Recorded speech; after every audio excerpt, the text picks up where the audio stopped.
నమస్తే welcome to 24/7 news TV. నేను మీ శాన్వి. ఈరోజు మనతో పాటు బీఆర్ఎస్ పార్టీ లీడర్ శ్రీకాంత్ సముద్రాల గారు ఉన్నారు. ఆయనతో మాట్లాడదాం. Hi sir. నమస్తే. నమస్తే అమ్మ. ఎలా ఉన్నారు సార్? బాగున్నామ్మా. సార్, రీసెంట్గా ఏదైతే కవితక్క గారు రాసిన లేఖ అనేది బాగా వైరల్ అయింది. గత 2 రోజుల నుంచి కూడా ఏంటంటే మన రేవంత్ రెడ్డి గారే రాయించారని, లేదు అని అంటే ఎవరో కావాలనే చేశారు ఈ లేఖ, కవిత గారు రాసింది కాదు అని అన్నారు. అయితే నేను కవిత గారు వచ్చేసి నేనే రాశాను ఆ లేఖ అన్నారు. అంటే దీనికి మరి ఏం చెప్తారు? అంటే సొంత పార్టీలోనే చీలికలు అనుకోవచ్చా ఆ లేఖ మీరు? అంటే అసలు నిజానికి కరెక్ట్గా ఆలోచిస్తే ఇది ప్రతి పార్టీలో ప్రతి నాయకులు ఫీడ్బ్యాక్ అనేది అధిష్టానానికి అంటే హైకమాండ్కి దృష్టికి తీసుకెళ్ళడం కామన్. మంచి చెడులు ఎక్కడైనా ఏమైనా మిస్ అయ్యామా, ఏ సబ్జెక్ట్ అయినా మిస్ అయ్యామా, ఇలాంటివన్నీ ఫీడ్బ్యాక్ మళ్ళీ సభ జరిగిన తర్వాత వచ్చిన వారి నుండి చూసిన వారి నుండి ఫీడ్బ్యాక్ అనేది తీసుకొని అందులో మెయిన్ పాయింట్స్ ముఖ్య నాయకులు అధిష్టానానికి పంపించడం అనేది ప్రతి పార్టీలో ఇది చాలా సర్వసాధారణమైన విషయం. అయితే ఇది ఏమైపోయిందంటే కవితక్క, అందులో కేసీఆర్ గారి బిడ్డ అండ్ బీఆర్ఎస్ పార్టీ మొన్ననే సభ అత్యంత అద్భుతంగా సక్సెస్ అయ్యింది. ఇది ఏమైపోయిందంటే ఇప్పుడు కవితక్క లేఖ రాసిందంట, లెటర్ రాసిందంట అనేసరికి అది కొంచెం హైప్ క్రియేట్ అయిపోయి అరే ఇది ఏదో ఉండొచ్చు అంటే ఎవరైతే బీఆర్ఎస్ పార్టీని కానీ కేసీఆర్ గారి కుటుంబాన్ని కానీ విచ్ఛిన్నం చేయాలి. కేసీఆర్ అనే ఒక వ్యక్తి కాదు, ఆయన ఒక శక్తి. ఇప్పుడు ఆ శక్తిని ఢీకొనాలంటే ఆ శక్తి వీక్నెస్ని ఎలాగైనా కొంచెం ఇది చేయాలి, విచ్ఛిన్నం చేయాలనే ఆలోచనలు ఉన్నవాళ్ళు ఇలాంటివి ఇంకా హైప్ క్రియేట్ చేసి ఏదో జరుగుతుంది విడిపోతుంది, కవితక్క వెళ్ళిపోతుంది, వేరే పార్టీ పెడుతుంది అని ఇట్లాంటివి సృష్టిస్తున్నారు. కానీ వాళ్ళందరికీ చెంపపెట్టు లాంటి జవాబు కవితక్క కూడా ఇచ్చింది, రామన్న కూడా ఇచ్చారు. రేపు భవిష్యత్తులో బీఆర్ఎస్ పార్టీ నుంచి జరగబోయే కార్యక్రమాలు కూడా చెంపపెట్టులాగా కనబడతాయి. సార్, అంటే గతంలో కాంగ్రెస్ పార్టీ చాలాసార్లు బీఆర్ఎస్ పార్టీ, బీజేపీ పార్టీ కలిసి పనిచేస్తుందని చాలాసార్లు చెప్పడం జరిగింది. అంటే మరి ఈ లేఖలో కూడా మన కవితక్క గారు ఏమైనా మెన్షన్ చేశారంటే బీజేపీ గురించి 2 నిమిషాలు మాత్రమే మాట్లాడారని. అంటే ఎందుకు నిజంగానే ఏమన్నా కలిసి పనిచేస్తున్నారు అనుకో? అంటే ఒకటి గమనించండి.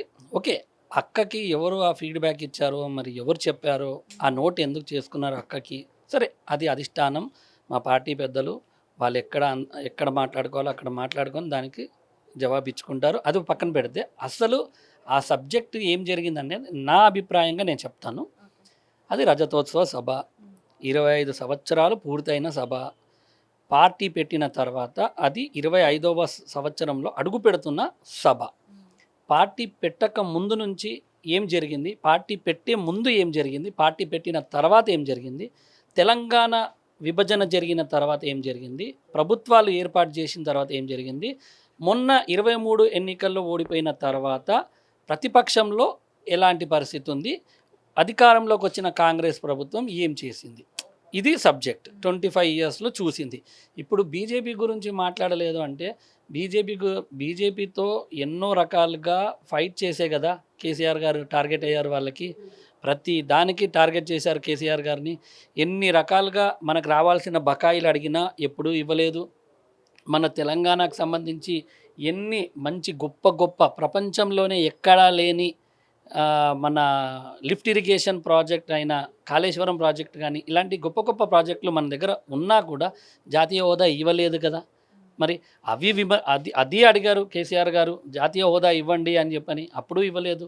మళ్ళీ రైతులకి మన మోటార్లకి మీటర్లు పెట్టమనంటే కూడా కేసీఆర్ గారు ఒప్పుకోలేదే, అక్కడ కూడా ఫైట్ జరిగింది. అంటే ఇలా ఎన్ని రకాలుగా వ్యతిరేకించాలో అధికారికంగా ప్రభుత్వ పరంగా కేసీఆర్ గారు తెలంగాణ అభివృద్ధి కోసమే, తెలంగాణ మన రైతుల క్షేమం కోసమే ఆయన ఎన్ని నిర్ణయాలు తీసుకోవాలో, కేంద్రంతో ఎన్నిసార్లు ఫైట్ చేయాలో అన్నిసార్లు ఫైట్ చేయడం జరిగింది. కాకపోతే ఈ 25 సంవత్సరాలలో మొన్న జరిగిన ఎన్నికల్లో కాంగ్రెస్ ప్రభుత్వం గెలిచింది కాబట్టి వాళ్ళు ఎలా గెలిచారు, ఎలాంటి హామీలు ఇచ్చి గెలిచారు, ఎంత మోసం చేసి గెలిచారు, ఇప్పుడు ఎలాంటి వాళ్ళ ప్రభుత్వం తీసుకుంటున్న పనులు, చెప్పింది ఏమిటి ఎన్నికల ముందు, ఇప్పుడు చేస్తున్నది ఏమిటి, చెప్పినది ఏది కూడా చేయకుండా కేవలం ఒక ఫ్రీ బస్సు మాత్రమే అమలు పరుస్తూ మిగిలినవన్నీ మేము చేసేసామని, రైతు బంధువులు ఇచ్చేసామని, ఇవాళ చెప్పిన ఏది కూడా చేయకుండా ఉండడం వల్ల కేసీఆర్ గారు ఖచ్చితంగా ఎక్కువ శాతం ఆ సభలో కాంగ్రెస్ ప్రభుత్వాన్ని విమర్శించడమే జరిగింది. ఇప్పుడు ఒకవేళ కేసీఆర్ గారు ప్రభుత్వంలో ఉంటే కేంద్ర ప్రభుత్వానికి ఏమైతే తప్పులు చేసిందో, ఏదైతే ద్రోహం చేసిందో అవి చెప్పేవారు. అయితే రజతోత్సవ సభ కాబట్టి ఒకటే చెప్పారు, 2 పార్టీలు అంతే దొందే, 2 జాతీయ పార్టీలు అలాంటివే, తెలంగాణని పట్టించుకోవు, వాళ్ళు తెలంగాణ అభివృద్ధిని కోరుకోరు, వాళ్ళ ఎజెండా వేరు. మన ఏదైతే తెలంగాణ సాధించుకున్న పార్టీ, ఇంటి పార్టీ ఏదైతే ఉందో మనం మాత్రమే ఈ తెలంగాణని అభివృద్ధి దారిలో తీసుకెళ్ళగలము. అండ్ కేసీఆర్ గారి ప్రభుత్వమే తెలంగాణకి శ్రీరామ రక్ష అనే ఉద్దేశంతోనే ఆ సభ అనేది జరిగింది. మరి ఈ లేఖని లీక్ చేసింది ఎవరంటారు? అదే ఇప్పుడు కవితక్క కూడా మాట్లాడుతూ అదే చెప్పింది. అవును, నేను రాసిన లేఖ ఎప్పుడో 15-20 రోజుల కింద రాసిన లేఖ ఇప్పుడు బయటికి తీయాల్సిన అవసరం ఏముంది అంటే, ఎవరు టార్గెట్ చేస్తున్నారు అంటే పార్టీలో దేవుడు కేసీఆర్ గారే 100%, కానీ పక్కన ఎవరైతే దయ్యాలు ఉన్నారో అని అన్నారు కదా, ఆ దయ్యాలు ఎవరంటే ఇలాంటి చిచ్చులు పెట్టేవాళ్ళే అనమాట. పార్టీని విచ్ఛిన్నం చేయాలని చూసే వాళ్ళే దయ్యాలన్నమాట. ఇప్పుడు కేసీఆర్ గారు అనే ఒక వ్యక్తి కాదండి, ఆయన ఒక శక్తి. ఇప్పుడు ఆయన కింద ట్రైనింగ్ అయిన ఎవరైతే ఇప్పుడున్న రామన్న అనుకోండి, కవితక్క అనుకోండి, హరీష్ రావు గారు అనుకోండి, ఇంకా వినోద్ రావు గారు అనుకోండి, ఇంకా మీరు ఏ రకంగా ఏ ఎమ్మెల్యే అయినా చెప్పండి, ఇప్పుడున్న బీఆర్ఎస్ ప్రభుత్వంలో ఉన్న కేసీఆర్ గారి సైన్యం, కేసీఆర్ గారి నాయకులు, ఆయన దారిలో నడుస్తున్న నాయకులు, నియోజకవర్గ ఎమ్మెల్యేలు, ఎంపీలు, ఎమ్మెల్సీలు ఎవరైతే ఉన్నారో వాళ్ళందరూ కేసీఆర్ గారి సైన్యం అండి. ప్రతి ఒక్కరిని ఇప్పటి వరకు మనం ఒక కేసీఆర్ గారిని చూసాం, కానీ పార్టీ ఇప్పుడు ఎంత శక్తిగా తయారైందంటే ప్రతి పార్టీలో ఉన్న ప్రతి ఒక్కరు ఒక్కొక్క కేసీఆర్ గారిలాగా తయారయ్యారు. అది తట్టుకోలేక ఇప్పుడు ఏదో రకంగా దీన్ని విచ్ఛిన్నం చేయాలి, ఏదో రకంగా ఈ శక్తిని అనేది డిజాల్వ్ చేయాలి, ఎట్లా అన్నా సరే వీళ్ళు నీరు కార్చేయాలి అనే ఉద్దేశంలో కొంతమంది కంకణం కట్టుకున్నారు. కాబట్టి అలాంటి దయ్యాల గురించే అక్క మాట్లాడడం జరిగింది. కాకపోతే వాళ్ళందరికీ మంచి జవాబు పార్టీ చెప్తుంది కంపల్సరీ. వాళ్ళ పరిస్థితి ఎలా ఉంటుందో వాళ్ళ ఊహకే వదిలేస్తున్నాం. Thank you sir. Hi friends, thank you for watching this video. ఈ వీడియో కనుక మీకు నచ్చినట్లయితే దయచేసి లైక్ చేయండి, షేర్ చేయండి. ముఖ్యంగా మా ఛానల్ 24/7 న్యూస్ టీవీని సబ్స్క్రైబ్ చేసుకోండి. ఆ తర్వాత మీ విలువైన అభిప్రాయాల్ని, మార్పులు, చేర్పులు, కావాల్సిన వీడియో ఏమన్నా ఉంటే మన వీడియో కింద కామెంట్ సెక్షన్లో కామెంట్ రూపంలో తెలియజేయండి. నమస్కారం, సాయిదంచిక మాట్లాడుతున్నాను. ప్లీజ్ సబ్స్క్రైబ్, షేర్, లైక్ చేయండి 24/7 టీవీ ఛానల్. హాయ్ నమస్తే, నేను మీ Sonia Akula. Please subscribe to 24/7 news TV. Hi అండి, అందరికీ నమస్తే. నేను Mankota Prasad. Please do subscribe 24/7 news TV. Political, entertainment and infotainment updates కోసం like, share, subscribe 24/7 news TV.